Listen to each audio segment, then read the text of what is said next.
look.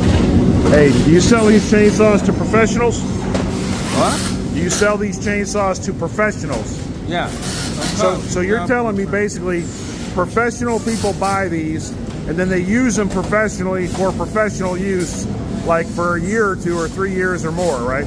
Yeah, 2 years. 2 years. Yeah. They last a long At time. least. They don't break down. They run, don't they? About 300 hours. Okay.